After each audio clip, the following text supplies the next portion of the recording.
Los mexicanos todos, pero también los extranjeros que radican en nuestro país, tendremos pronto un nuevo documento de identidad. La propuesta es de legisladores de Morena y ya se está discutiendo en el Senado de la República. Se trata de ampliar las capacidades de la clave única de registro de población, la CURP, con un código alfanumérico, un código que sirva como registro individual para todas las personas, sin importar edad o nacionalidad, que residen en México.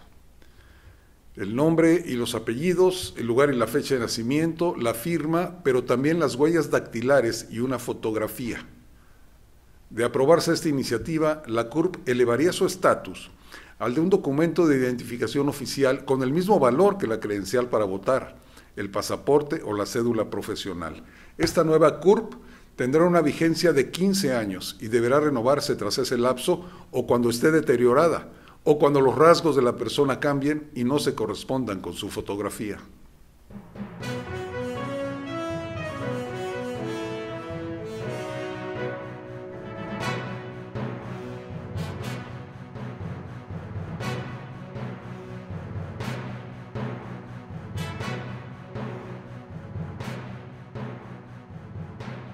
¿Qué tal? ¿Cómo le va? Los saludo con mucho gusto.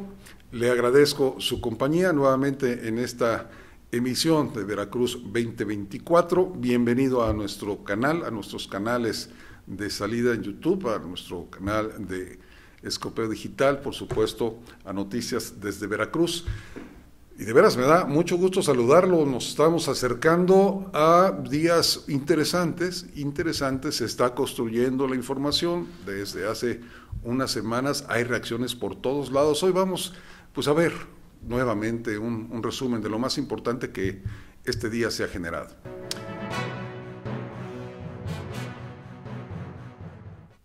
Esta mañana la titular del ORFIS, el órgano de fiscalización superior del Estado, la maestra Delia González Cobos, acudió al Congreso del Estado a entregar el informe de resultados tras la revisión de la cuenta pública del ejercicio fiscal 2022.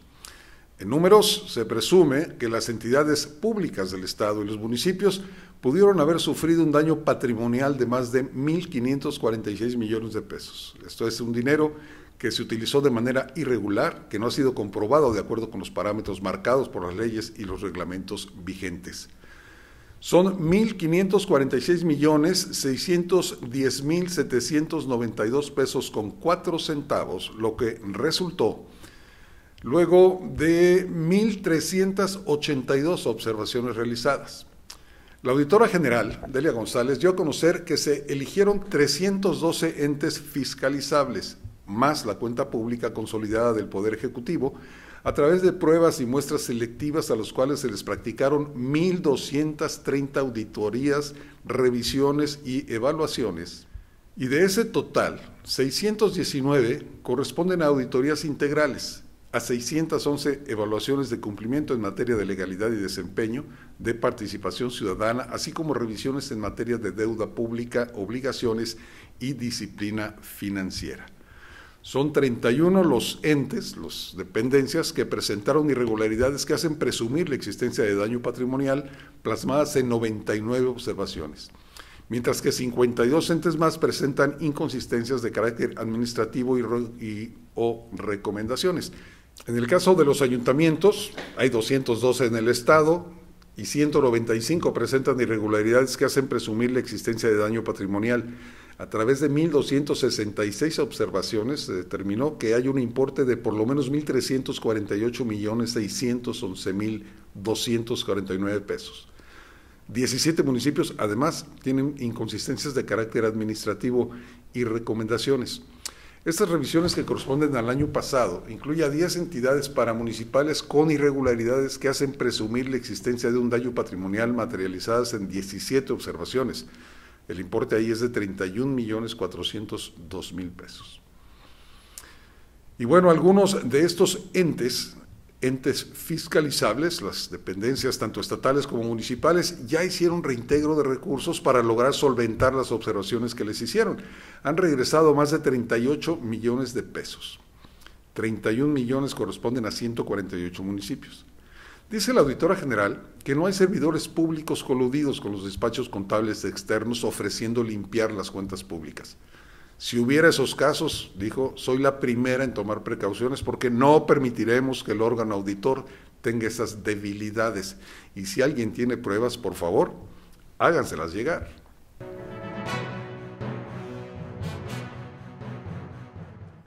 Y al respecto de este tema del ORFIS, les recuerdo que platicamos con el diputado Ramón Díaz Ávila, integrante de la Comisión de Vigilancia del Congreso local. Ramón Díaz ha advertido que más de una docena de despachos contables han sido denunciados ante la Fiscalía General del Estado por falsear información de auditorías practicadas a entidades públicas. Explica un poco más el diputado local petista Ramón Díaz Ávila y evidenció los dimes y diretes que se han dado entre los diputados de esta representación popular y la titular del organismo de fiscalización, del ORFIS, relativo al tráfico de influencias y de despachos contables que maquillan cifras de las auditorías practicadas a los ayuntamientos y a organismos públicos descentralizados a fin de poder superar las observaciones hechas a las cuentas públicas. El legislador local petista dio a conocer que hay más de 10 despachos contables externos a los que se les ha quitado su concesión a lo largo de los últimos 2 o 3 años por falsear información, queriendo engañar al mismo ORFIS, falsificando documentos de CAEF, de Autorización de Protección Civil, de la CONAGUA.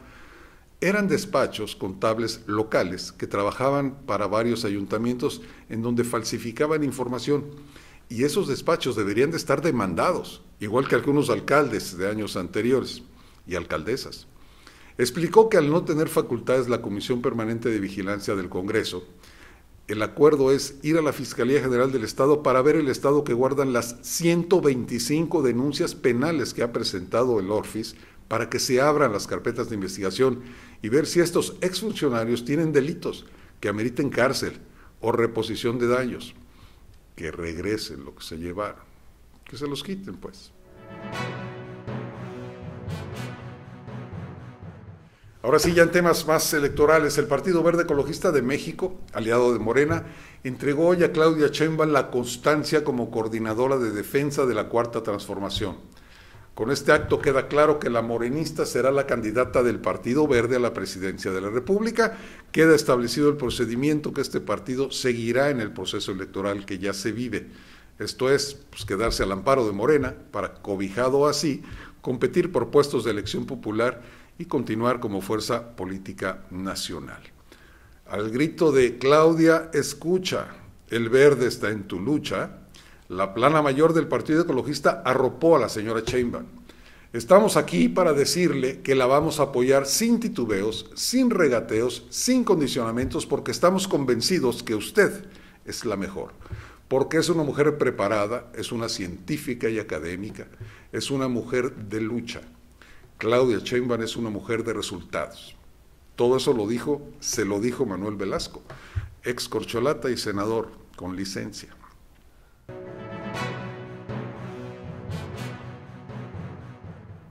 Y porque, como decía don Héctor, no está el horno para bollos y recorrer el país en estos tiempos es arriesgar literalmente la vida.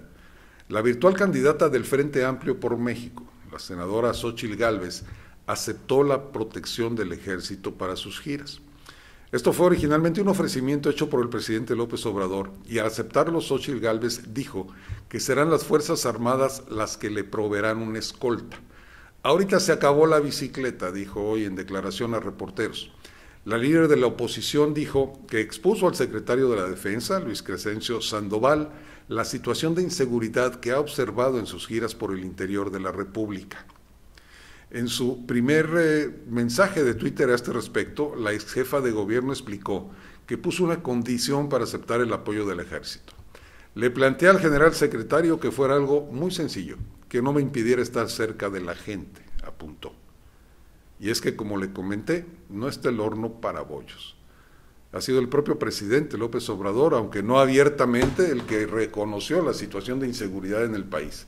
En una de sus conferencias mañaneras de finales del mes pasado, de septiembre, aseguró que el gobierno de México prepara un plan de protección a posibles candidatos de cara a las elecciones de 2024. Todos los que necesiten protección tenemos que garantizarles su protección y evitar desgracias. Queremos que todo transcurra en paz, como debe de ser. Sin embargo, más vale prevenir, hay que actuar de manera precavida, dijo entonces López Obrador. Y es que días antes habían secuestrado a Yolanda Sánchez Figueroa, la alcaldesa de Cotija, Michoacán.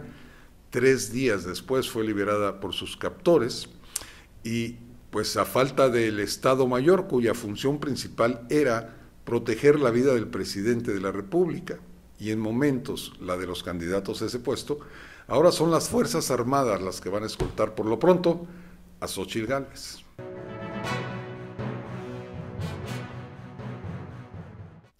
Y es que la inseguridad está en todos los rincones y a todos los niveles. Un caso que llegó también a la mañanera presidencial fue el secuestro de 3 jóvenes, 3 encuestadores trabajando para Morena en Chiapas, y la aparición posterior de 2 de estos cuerpos, 2 de estos jóvenes brutalmente asesinados.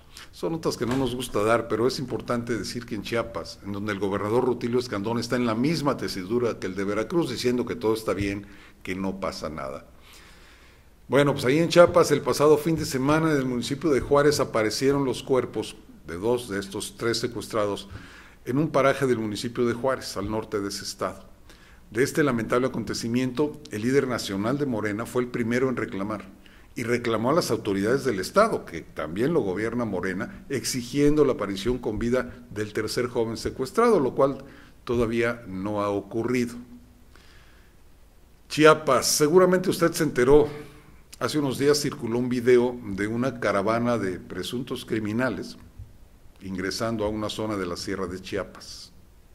No sé, decenas de camionetas con hombres armados, mientras una multitud de pobladores lo recibía con vítores, con gritos de entusiasmo. Luego supimos que esta caravana eran fuerzas del Cártel Jalisco, y hasta el presidente de la República se involucró en el tema desde su mañanera, diciendo que las imágenes eran reales, pero que no reflejaban lo que ocurre en todo el estado. No es un asunto general, es un asunto muy limitado a una región, pero lo sacan los medios como si el narco dominara en todo Chiapas y en todo México, así dijo el mandatario en su conferencia.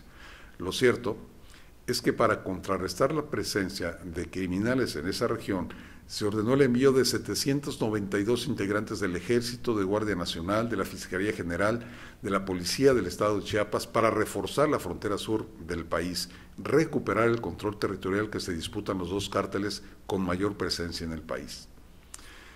Las diócesis de San Cristóbal de las Casas y de Tapachula, en sendos comunicados, expresaron que los grupos delincuenciales se han apoderado de nuestro territorio y nos encontramos en estado de sitio, bajo psicosis social, con narcobloqueos. Pero bueno, el tema es que los 3 jóvenes encuestadores secuestrados el fin de semana, de los cuales, le insisto, 2 ya aparecieron muertos, eran veracruzanos.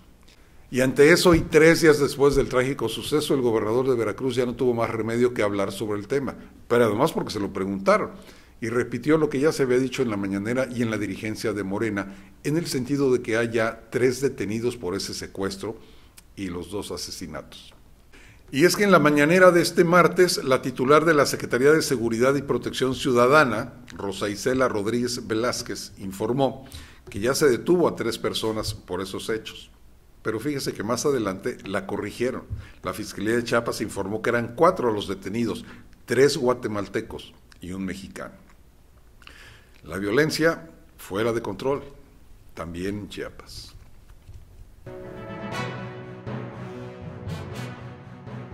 Y no a solicitud de alguien en particular, pero como es un tema nacional la inseguridad, la violencia, la preeminencia de grupos armados, de la delincuencia organizada, y tenemos muy fresco todavía el panorama electoral del último proceso, en cuanto a que asesinaron candidatos.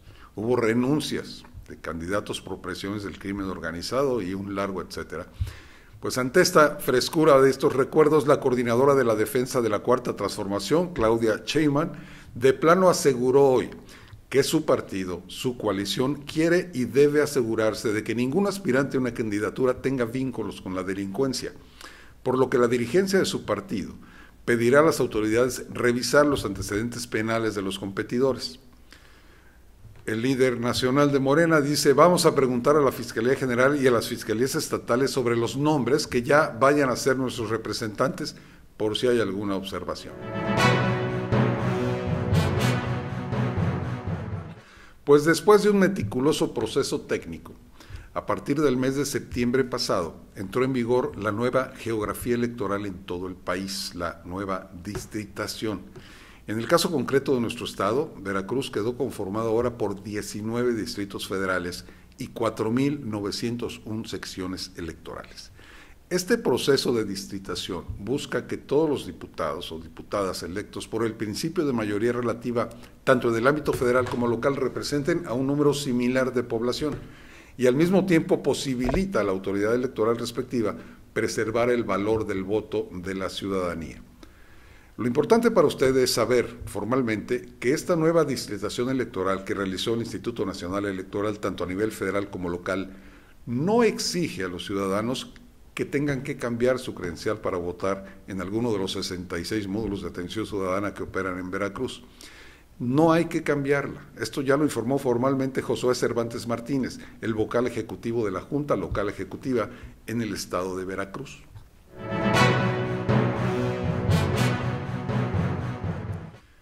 Ya que hablamos del INE, del Instituto Nacional Electoral, hubo una orden que emitió este organismo al presidente de la República: eliminar la postdata de la conferencia matutina por ser, bajo la apariencia del buen derecho, de naturaleza electoral.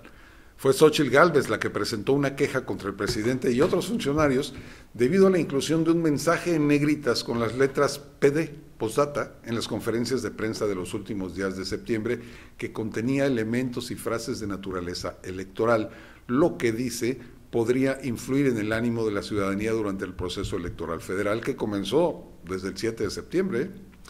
Bueno, pues en consecuencia el INE ordenó suprimir la manifestación textual denunciada en las conferencias de prensa publicadas tanto en las plataformas oficiales del presidente de la República como en las del gobierno federal. Ordenó modificar los archivos de audio, los audiovisuales, las versiones escenográficas en cualquier plataforma oficial de las conferencias matutinas realizadas a partir del 25 de septiembre del año en curso. También esta autoridad electoral resolvió sobre una denuncia directa a Claudia Sheinbaum Pardo por la gira denominada La Esperanza nos une. También le llamó Agradecimiento y Esperanza, una gira que llevó a cabo en Chiapas, Sonora, Sinaloa y Oaxaca entre el 21 y el 24 de septiembre pasado. Por su participación en una entrevista también fue denunciada, una entrevista en el programa El Chamuco que difundió el Canal 22 el pasado 24 de septiembre. Por otro lado, un ciudadano presentó 2 denuncias en contra de Berta Xóchitl Gálvez Ruiz, la senadora del Partido Acción Nacional, una por la realización y participación de un evento llevado a cabo el 17 de septiembre en el Teatro Centenario en Zacatecas, y otra por la difusión de un spot de televisión denominado Mujeres en Acción. La denunciaron por eso, pero el INE resolvió también que las publicaciones de eventos de Claudia Sheinbaum Pardo en Chiapas, Sonora, Sinaloa y Oaxaca tuvieron un carácter proselitista, que la entrevista en el medio que le dije también.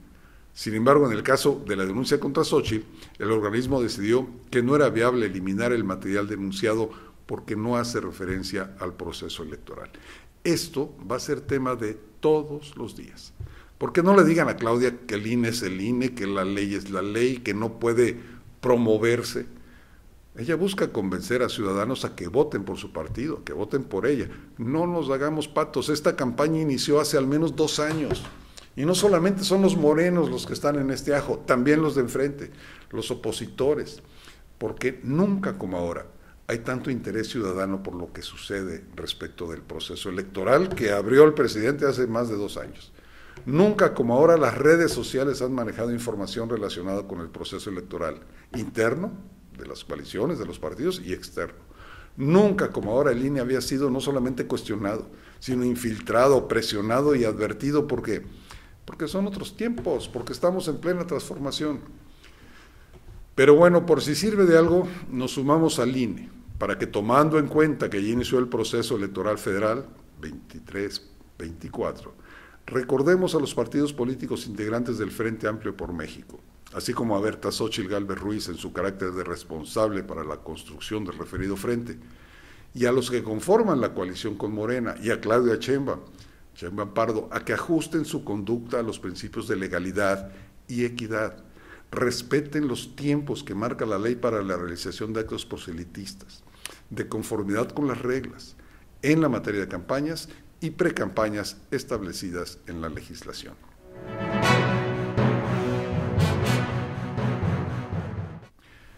Con esta petición, pues, me despido por ahora. Es todo, estamos esperando la decisión del Consejo Nacional de Morena respecto de la conformación final de la lista de nombres de hombres y de mujeres que participarán en la encuesta de Morena para la candidatura a gobernador de Veracruz. No la tienen fácil, las presiones están en todos los frentes. Gracias nuevamente por su compañía, por su atención a Veracruz 2024. Sígale dando like. Le agradezco si ya lo hizo. Dele otra vez, hombre. Si no lo ha hecho, ayúdenos con ese like. Yo soy Luis Emanuel Domínguez. Les saludo con afecto.